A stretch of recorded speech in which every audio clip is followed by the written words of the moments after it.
Hello friends, কেমন আছেন আপনারা? আশা করি খুব ভালো আছেন। আমিও ভালোই আছি।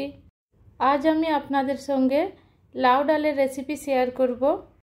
যদি রেসিপিটা ভালো লাগে ভিডিওটাতে লাইক কমেন্ট শেয়ার করবেন আর চ্যানেলটাকে সাবস্ক্রাইব করে অল নোটিফিকেশানটা অন করে দেবেন, যাতে ভিডিওটা আপলোড হবার সাথে সাথেই আপনাদের কাছে পৌঁছে যায়।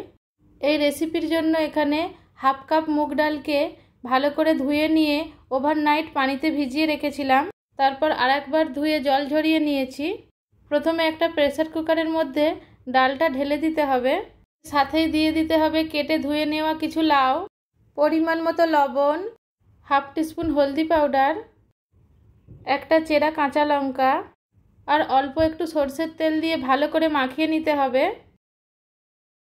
এইবার এতে পরিমাণ মতো জল দিয়ে ভালো করে সেদ্ধ করে নিতে হবে। হাই ফ্লেমে ফার্স্ট হুইসেল হওয়ার পর গ্যাসের ফ্লেমটাকে লো করে দিয়ে আর 2 কি 3টে হুইসেল দিয়ে নিতে হবে। এবার গ্যাসের ফ্লেমটাকে বন্ধ করে দিয়ে কুকারটাকে নিজে থেকে ঠান্ডা হতে দিতে হবে। এইবার কুকারটাকে ওপেন করে ডালটাকে ম্যাশ করে নিতে হবে। এবার এতে পরিমাণ মতো গরম জল দিয়ে মিক্স করে নেব। বেশি জল দেবার দরকার নেই, এই ডালটা একটু গাঢ়ই ভালো লাগে। এবার ডালটাকে একটু ফুটিয়ে নেব। লবণের প্রয়োজন হলে এই সময় প্রয়োজন মতো লবণ দিয়ে মিক্স করে নিতে হবে। এইবার ডালে তড়কা দেওয়ার জন্য 1 টেবিল স্পুনের মতো সরষের তেল গরম করে নিতে হবে। গরম তেলে দিয়ে দেব একটা শুকনো লঙ্কা, একটা তেজপাতা আর হাফ টিস্পুন 5 ফোড়ন দিয়ে এটাকে ফ্রাই করে নেব। 40-50 সেকেন্ডের মতো টাইম নিয়ে এটাকে ফ্রাই করে নিতে হবে। এইবার এর মধ্যে স্লাইস করে কেটে নেওয়া একটা ছোট সাইজের পেঁয়াজ দিয়ে ভালো করে ফ্রাই করে নিতে হবে।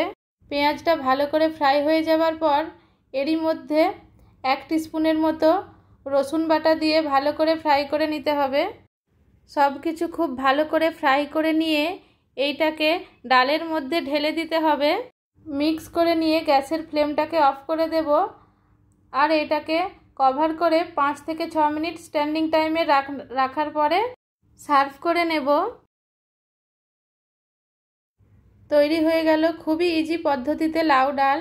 এটাকে গরম গরম সার্ভ করতে হবে প্লেন স্টিম রাইস, রুটি অথবা নিজের পছন্দের ডিশের সাথে, যেটা দিয়ে আপনার খেতে ভালো লাগবে।